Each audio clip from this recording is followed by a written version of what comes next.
안녕하세요. 구글 플레이에서 앱 사업 개발을 담당하고 있는 목진수라고 합니다. 반갑습니다. 오늘 사실 제일 마지막 세션이에요. 그래서 늦은 시간까지 남아서 세션 들어주시는 거 정말 감사드리고요. 오늘 안드로이드 오토 TV 그리고 웨어 OS 이렇게 세 가지 사실은 좀 관련이 서로 없어 보이는 플랫폼을 묶어서 발표를 하게 됐습니다. 그 이유는 바로 안드로이드 유저들이 모바일 플랫폼을 넘어서 점점 더 다양한 플랫폼에서 안드로이드 유저 경험을 추구하고 있기 때문에 한국 개발사 여러분들께서 이 세 가지 플랫폼에 대해서 좀 더 관심을 가져주십사 이렇게 세션을 마련하게 됐고요. 우선 오토부터 좀 말씀을 드리겠습니다. 네. 여러분들은 차에서 일주일에 몇 시간이나 시간을 보내시나요? 아마 자동차로 출퇴근을 하신다고 하면은 하루에 한두 시간 정도라고 했을 때 거의 일주일에 10시간이 넘는 시간을 자동차 안에서 보내게 됩니다. 그렇기 때문에 구글도 이 유저가 자동차 안에서 보내는 시간을 전략적으로 굉장히 중요하게 생각하고 있고 안드로이드 오토 플랫폼에 대해서 굉장히 투자를 많이 하고 있습니다. 사실 운전을 하면서 보이스 코맨드로 내가 좋아하는 음악을 듣고 또 문자 메시지가 왔을 때 보이스로 답변을 할 수가 있고 또 외국어를 공부를 하거나 혹은 팟캐스트를 들을 수 있고 하면 정말 좋겠죠. 대부분 이미 하고 계시는 걸 수도 있는데 저희 플랫폼은 조금 더 그 유저 경험을 좋게 하기 위해서 안드로이드 오토 플랫폼이라는 플랫폼을 계속해서 개발하고 있습니다. 사실은 그렇게 시간을 저희가 쓸 수 있다면 정말 효율적으로 시간을 사용할 수도 있을 것 같고 또 전체적인 자동차 안에서 보내는 시간의 그런 퀄리티도 굉장히 좋아질 것 같은데요. 그렇다고 해서 이 사진처럼 지금 이게 포켓몬고를 운전을 하면서 플레이하는 모습이에요. 그래서 이런 모습이 있다고 하면 정말 아찔한 상황이 되겠죠.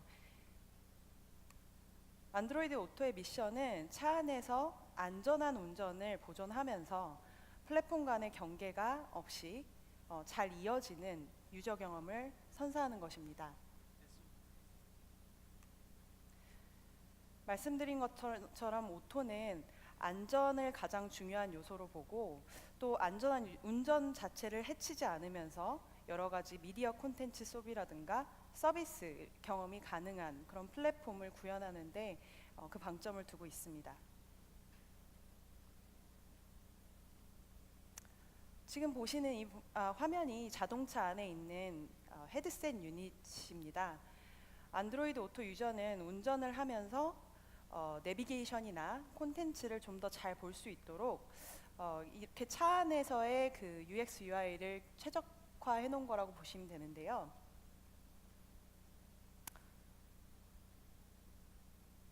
네, 이렇게 내비게이션이 되었건 음악이 되었건 또 친구가 지금 보낸 메시지에 반응하는 그런 액션이 되었건 안드로이드 오토는 운전을 안전하게 하면서도 다양한 콘텐츠를 경험할 수 있게끔 구성이 되어 있습니다. 지금 보시면 음악을 플레이하는 그런 화면이 나오고 있고요. 자동차 제조사를 한번 보면요. 현대 기아를 포함한 지금 50여 개의 제조사에서 500여 개의 모델이 이미 안드로이드 오토에 최적화가 되어 있습니다. 그리고 그 수는 작년 대비해서 약 300%나 증가를 했고요. 앞으로도 계속 좋은 파트너십이 있을 예정입니다. 또한 지금 이미 자동차를 구매를 했으나 안드로이드 오토를 쓰고 싶으신 그러니까 안드로이드 오토 론칭 전에 차를 구입했던 유저들을 위해서 모바일 폰만으로도 안드로이드 오토를 경험할 수 있게끔 저희가 스탠드얼론 모드도 제공을 하고 있습니다. 그리고 사실 가장 중요한 것이 구글 어시스턴트인데요. 안드로이드 오토에서 보이스 코맨드로 내비게이션, 커뮤니케이션, 음악 등 미디어 콘텐츠 소비가 가능하다는 것입니다. 이제 운전하면서 힘들게 버튼을 찾을 필요 없이 엄마에게 전화해줘 혹은 가까운 주유소가 어디야? 이렇게 보이스로 코맨드를 하시면 됩니다. 보시는 것처럼 현재 이렇게 많은 앱들이 안드로이드 오토에 최적화되어서 운영이 되고 있습니다. 작년 대비 그 수가 약 2배나 증가를 했고요. 앞으로도 더 많은 파트너십이 발표될 예정입니다. 네, 더 자세한 오토에 대한 내용은 이 링크에서 참조하시면 될 것 같고요. iO에서 발표된 내용을 포함해서 개발 관련된 정보까지 다 확인해 보실 수 있습니다. 네, 다음은 안드로이드 TV에 대해서 좀 자세히 말씀드리겠습니다. 안드로이드 TV 이코시스템 또한 굉장히 빠르게 성장하고 있는데요. 작년 대비 약 2배의 성장률을 보이고 있습니다. 또 전 세계적으로 이미 100여 개의 파트너가 구글과 함께 안드로이드 TV의 이코시스템을 확장해 나가고 있습니다. 보시는 것처럼 스마트 TV, 그리고 셋탑박스, 그리고 유료 방송 사업자들이 안드로이드 TV의 성장을 견인하고 있는데요. 한국에서 LG, U+, 그리고 딜라이브, KT 스카이라이프, 또 CJ 헬로비전 등이 안드로이드 TV에 공격적으로 투자를 하고 있습니다. 비단 하드웨어적인 파트너뿐만 아니라 콘텐츠도 굉장히 빠르게 성장하고 있습니다. 안드로이드 TV에서 활용 가능한 앱들은 계속해서 늘어나고 있는 추세인데요. 2014년에 약 25개밖에 되지 않았던 앱의 개수가 작년에는 3,600여 개에 다다를 만큼 그 성장세가 굉장히 빠르다고 할 수 있겠습니다. 한국에서도 안드로이드 TV가 최적화된 앱들이 점점 늘어나고 있는데요. 여러분들도 앱이건 게임이건 간에 많은 관심을 가져주시면 감사하겠습니다. 이제 새로운 안드로이드 TV의 UI를 좀 보여드리도록 하겠습니다. 안드로이드 TV의 UI는 콘텐츠를 우선으로 보여주는 것을 가장 중요시 여깁니다. 보시면 플레이 스토어에서 통해서 들어온 앱의 콘텐츠, 그리고 구글 플레이 무비즈 서비스에서 들어온 콘텐츠 모두 다 채널을 중심으로 채널화돼서 보여주는 UI가 구성되어 있습니다.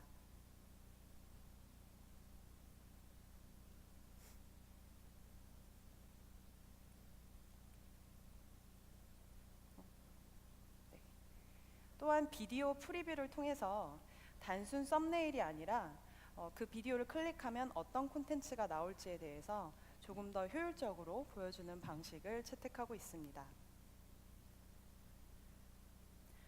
한국에서도 KT 스카이라이프가 샤오미 텔레비 박스를 론칭하면서 안드로이드 TV를 구현한 적이 있는데요. 보시면 답답하게 콘텐츠의 명칭이 리스트된 그런 형식이 아니라 콘텐츠 자체를 썸네일과 그리고 채널 형식으로 효과적으로 보여주는 형식을 채택하고 있습니다. 이제 지난 5월 구글 I/O에서 발표했던 내용을 좀 업데이트를 드리자면 역시 어시스턴트가 가장 중요한 내용입니다. 어시스턴트를 통한 안드로이드 TV의 기능이 확장되었다고 보시면 되는데요. 기존 콘텐츠를 보여주는 데서 멈췄던 TV의 기능이 이제는 어시스턴트와 더불어 매우 다양해진다고 보시면 될 것 같습니다. 이제 메뉴에서 어렵게 관심 있던 드라마나 영화를 찾기보다는 어제 보던 그 드라마 다시 보여줘, 혹은 이 드라마의 배우 정보를 좀 알려줘, 이렇게 보이스로 대화형으로 손쉽게 정보를 확인할 수가 있습니다.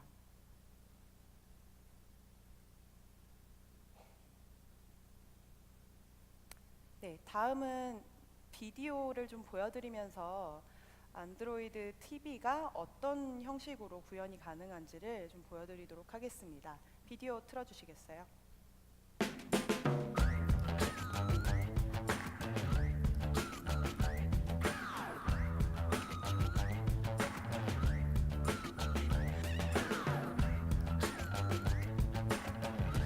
Hey Google, turn on the TV.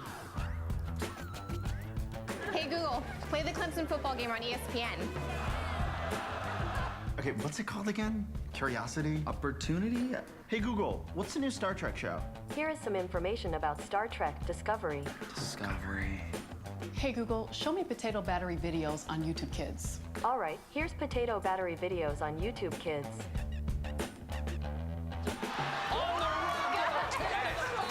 Hey Google, how long is college football overtime? According to Wikipedia, it is commonly 10 minutes long. This is good. This is really good. Hey Google, buy more kettle corn.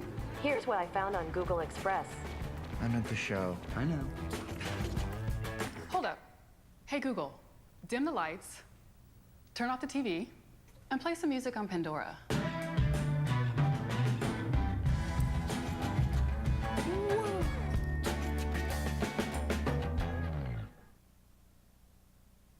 네, 정말 다양한 기능을 잘 보여주는 비디오였습니다. 구글 어시스턴트를 탑재한 안드로이드 TV는 미국에서는 이미 2017년에 발표가 되었고요. 2018년에는 한국을 포함한 다양한 국가에서 론칭 예정에 있습니다. 올해 iO에서 발표되었던 JBL 사운드바입니다. 구글 어시스턴트를 통해서 동작이 되며 아까 소개드렸던 영상에서 보셨던 그런 기능들이 구현 가능하고요.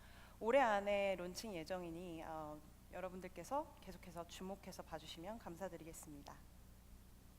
네, 안드로이드 TV의 설명은 그럼 여기까지 간단히 마치고요.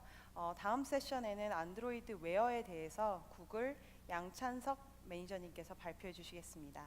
감사합니다.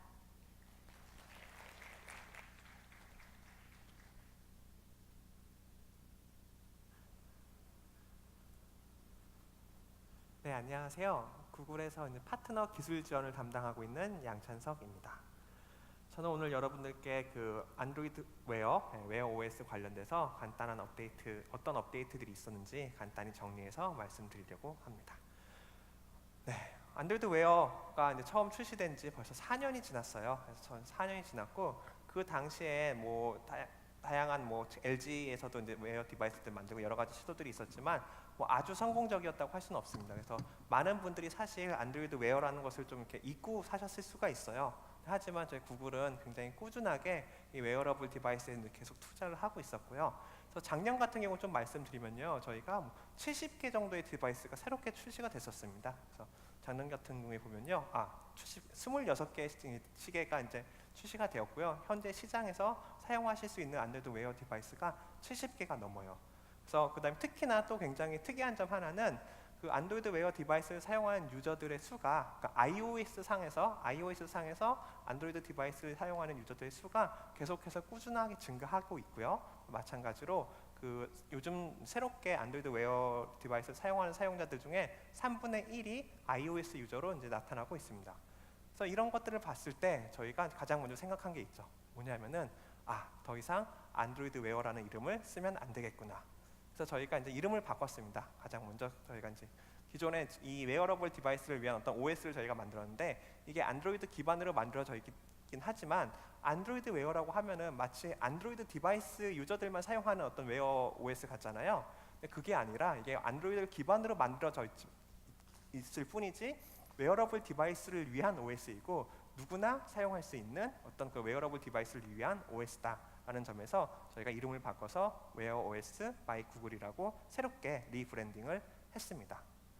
그럼 웨어 OS에서 가장 중요하게 생각하고 있던 것들이 어떤 것들이 있느냐, 어떤 점에서 우리가 여전히 웨어러블 디바이스의 장래성이 있고 앞으로 사용자들에게 어떤 추가적인 베네핏을 줄 수 있을 것이다 라고 이제 생각을 했을 때 저희가 4년간의 무수한 실험과 어떤 도전과 실패와 성공의 경험을 비춰봤을 때 저희가 크게 3가지를 생각하고 있어요. 첫 번째는 커넥션, 두 번째는 헬스, 세 번째는 구글 어시스턴트입니다.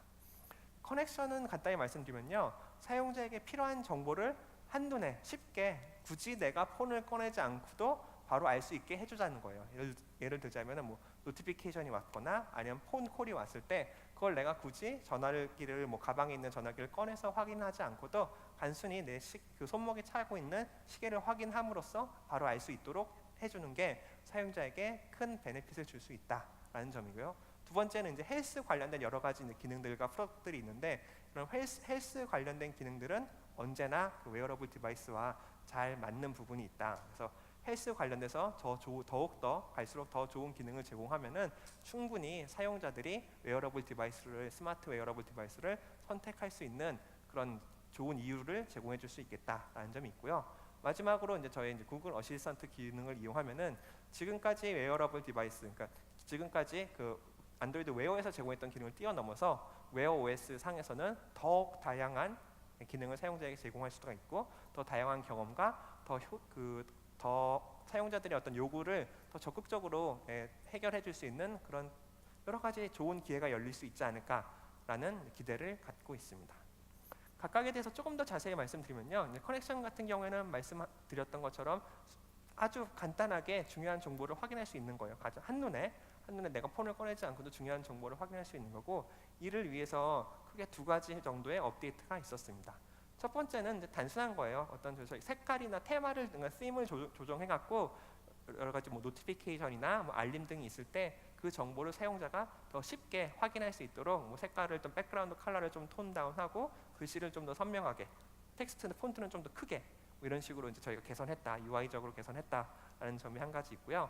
더 재밌는 거는 저희 그 워치페이스라고 해서 실제 그 시계 앱이 있거든요. 그 시계 앱에 보면은 저희가 이제 컴플리에이션이라고 해갖고 그 아주 작은 어떤 그 화면 조각을 다른 앱들이 사용할 수 있도록 제공해주는 기능이 있어요. 실제 시계에도 여러 가지 부가 기능이 붙어 있잖아요. 그런 식으로 그 작은 조각으로 그런 기능인데, 이게 최근 사용한 앱이, 그러니까 내가 웨어 OS 상에서 최근 사용한 앱의 정보가 해당 영역에 계속 남아 있게 됩니다. 그렇게 되면 내가 뭐 바로 직전에 뭐 내가 그 웨어 그 OS 상에서 자주 사용하는 앱이 있을 거잖아요. 뭐 날씨를 확인한다던가 아니면 음악 앱을 내가 통해서 음악을 재생한다던가 내가 자주 사용하는 앱들이 있을 텐데, 그런 앱들을 다시 실행하기 위해서 내가 굳이 뭐 그 설정 화면이나 앱 그 선택 화면으로 가지 않고 바로 워치페이스에 나와 있는 이 작은 화면 조각을 확인해서 화면 조각을 클릭하면은 바로 해당 앱을 내가 불러서 사용할 수가 있겠죠. 이런 기능 같은 경우는 크게 두 가지 차원에서 좋은 점이 있는데요. 첫 번째는 사용자들이 자신이 원하는 앱을 더 쉽게 사용할 수 있다는 점이 당연히 있겠고요. 두 번째는 그 앱 개발자분들 입장에서 더 많은 사용자들이 더 주기적으로 더 자주 여러분들의 앱을 사용하게 되니까 유저 리텐션 측면에서 훨씬 좋은 어떤 기회를 가질 수가 있겠죠. 이런 식으로 이제 그 커넥션 관련돼서는 두 가지 주요 업데이트가 있었고요. 헬스 관련돼서는 크게 세 가지 정도의 기능 업데이트가 있었습니다. 첫 번째는 저희가 운동하다 보면요, 화면이 뭐 이렇게 그 웨어 디바이스 보시면 뭐 자동으로 화면이 켜지고 꺼지고 이런 기능들이 다 들어가요. 뭐 센서를 이용해 갖고 내가 손목을 들으면은 뭐 자동으로 화면이 켜진다던가, 아니면 뭐 살짝 터치를 하면은 화면이 켜진다던가 이런 기능이 들어가는데, 그 운동할 때는 이런 기능이 좀 불편할 수가 있거든요. 내가 예기치 않게 자꾸 웨어 디바이스가 이제 그 동작할 수가 있습니다. 그래서 이제 내가 운동 중에는 이런 기능이 좀 꺼졌으면 좋겠다. 언제까지? 내가 다시 직접 하드웨어 버튼을 눌러서 이 디바이스를 켤 때까지 뭐 이런 것들을 쉽게 하실 수 있도록, 운동 중에 괜히 이제 불필요하게 웨어 디바이스에 신경을 쓰지 않아도 되는 이런 기능이 추가됐고요. 또 한 가지는 저희 그 피트니스 관련돼서는 가장 유저들이 잘 사용하시는 앱이 저희 이제 구글 이제 헬스 앱인데요.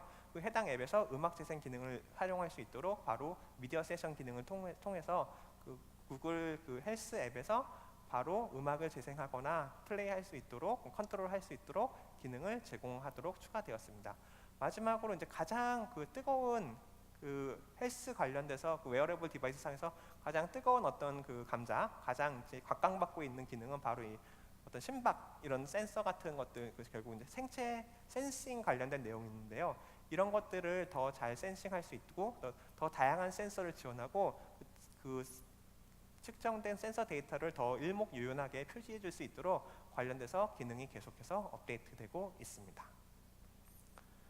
다음으로 이제 마지막으로 말씀드릴 게 그 어시스턴트 관련된 내용이에요. 그 어시스턴트 같은 경우는 이미 뭐 오늘 여러 세션에서 말씀드렸지만 구글에서 제공하는 대화형 UX를 제공하고 있는 어떤 모바일 퍼스널 어시스턴트라고 볼 수가 있고요.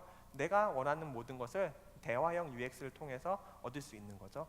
해당 기능이 자연스럽게 그 안드로이드 웨어 상에서도, 기존의 안드로이드 TV에서도 나 안드로이드 오토 상에서도 확인하실 수 있었지만, 안드로이드 그 웨어러블 디바이스 웨어 OS 상에서도 사용 가능하도록 이네이블 되었습니다. 웨어 디바이스 같은 경우에서는 화면이 아무래도 작기 때문에 그 UI 요소를 다 표현할 수는 없어요. 하지만 그럼에도 불구하고 가장 중요한 것들은 잘 표현할 수 있도록 여러 가지 UI 요소들을 하고 있고요.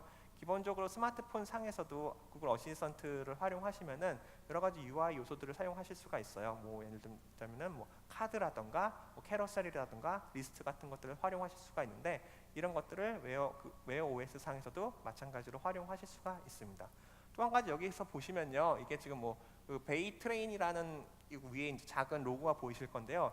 지금 사용자가 이제 구글 어시스턴트를 사용하고 있는 화면인데 이게 구글 어시스턴트를 사용하는 게 아니에요. 그러니까 다시 말씀드리면은 구글 어시스턴트 위에서 동작하는 서드 파티 어플리케이션을 사용하고 있는 거라고 보시면 될 것 같습니다. 그래서 저희가 그 구글 어시스턴트를 발표할 때 같이 말씀드린 게 뭐냐면은 이 구글 어시스턴트는 단순한 어떤 그 모바일 어시스턴트가 아니라 외부의 다양한 개발자분들이 함께 참여하실 수 있는 어떤 디벨로퍼 이코시스템으로서 작동한다라고 말씀드렸어요. 그래서 다시 말씀드리면은 여러분들이 그 공개되어 있는 SK와 플랫폼 도구들을 활용하셔서 구글 어시스턴트에서 동작하는 대화형 앱을 만드실 수가 있습니다.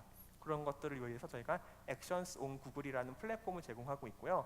마찬가지로 액션 콘솔이라고 하는 기존의 플레이 콘솔과 유사한 어떤 그 환경을 제공해 드리고 있는데요.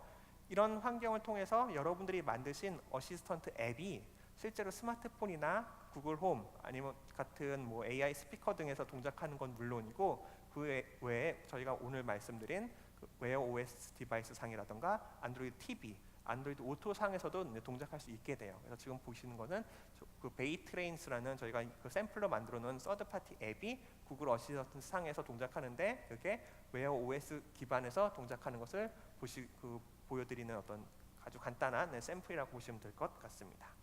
그래서 굉장히 많은 기회가 이제 열릴 것 같아요. 그 새로운 그 폼팩터, 기존의 어떤 안드로이드 기반의 다양한 TV, 그 오토, 뭐 웨어 OS 상에서 각각의 플랫폼에 맞춰서 여러분들의 앱과 서비스를 제공하는 것도 있지만 또 한 번 생각해 보셔야 될 것은 이제 구글 어시스턴트라는 그 또 하나의 플랫폼 상에서 여러분들의 앱이 다양한 서비스 상에서 같이 동시에 그 통합적으로 제공될 수 있다는 점도 꼭 염두에 두시면 좋을 것 같습니다.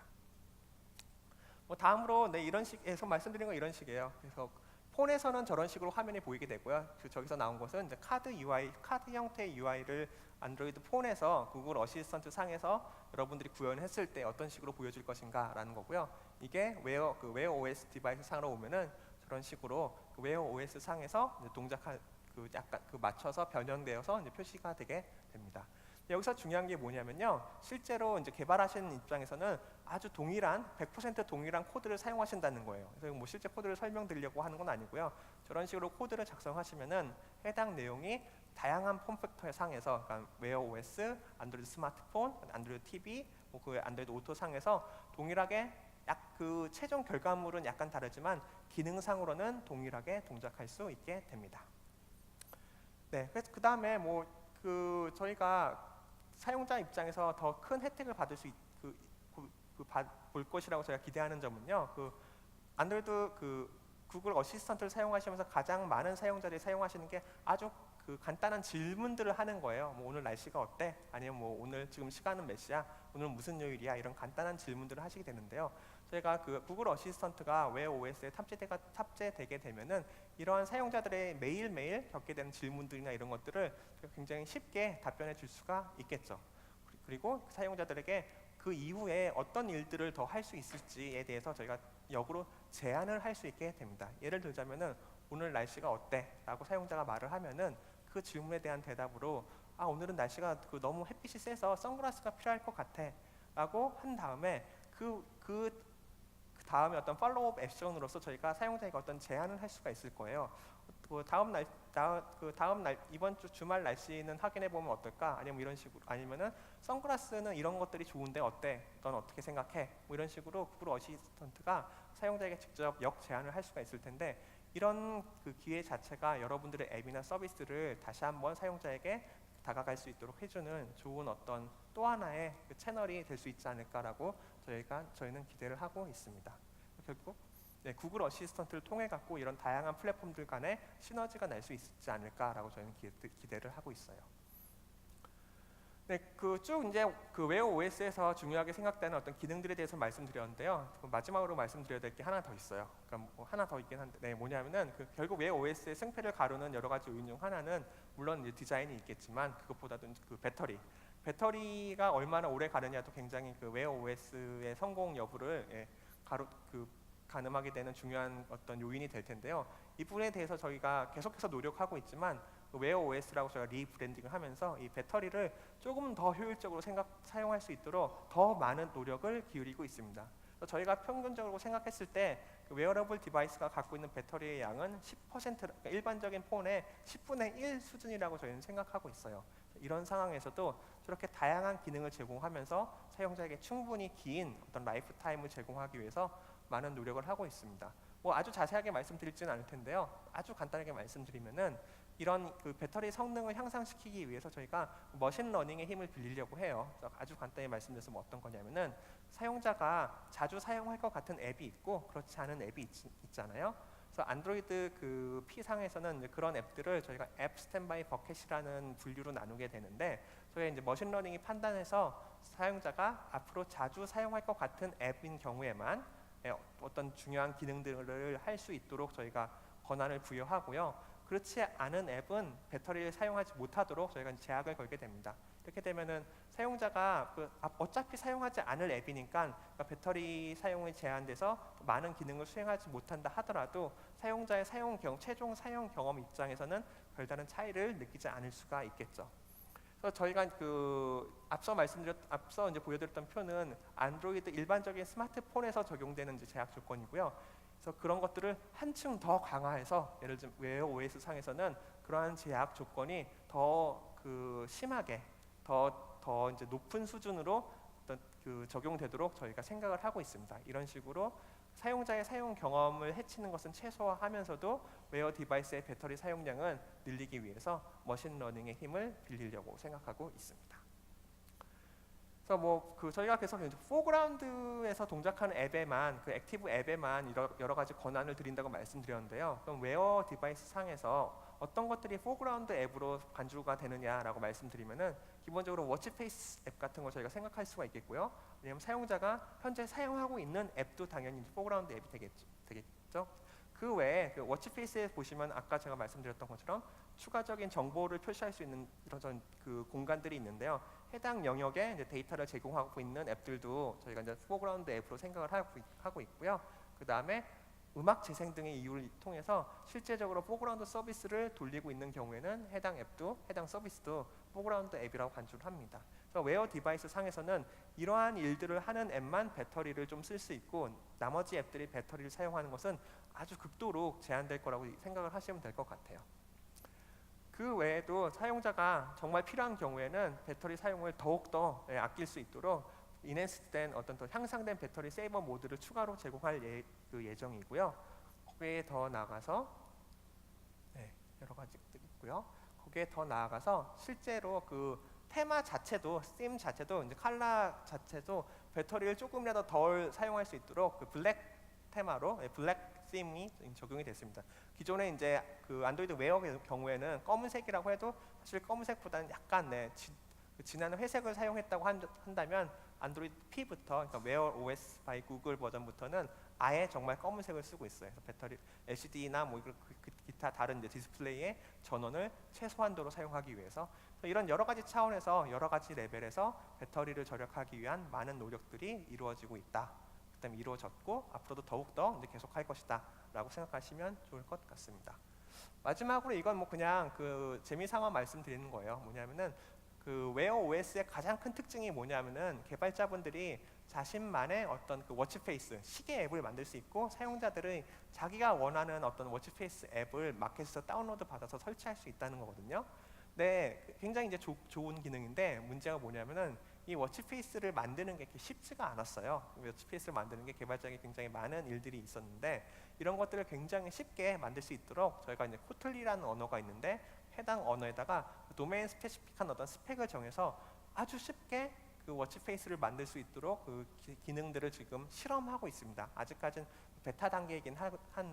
하고요. 뭐 코드랩 등을 통해서 개발자분들이 확인해 보실 수 있지만 어쨌든 뭐 이 정도의 아주 그 한 100줄에서 200라인 정도의 코드만 짜면은 기존에는 뭐 600, 700라인 정도의 굉장히 긴 코드를 짰어야 됐거든요. 그거의 한 5분의 1 정도의 코드만 작성해서 워치페이스를 만들 수 있도록, 그래서 디자이너와 다른 기획자분들의 다양한 아이디어를 개발자분들이 어떤 워치페이스라는 형태로 더 쉽게 표현할 수 있도록 저희가 이제 노력을 하고 있고요. 그래서 앞으로는 여러 이제 파트너 개발자분들이 이 웨어 OS 기반의 워치페이스 앱을 더욱 더 많이 제공하실 수 있도록 저희가 기대를 하고 있습니다. 네, 웨어 OS에 관련된 제 발표는 여기까지였고요. 네, 제나님도 네.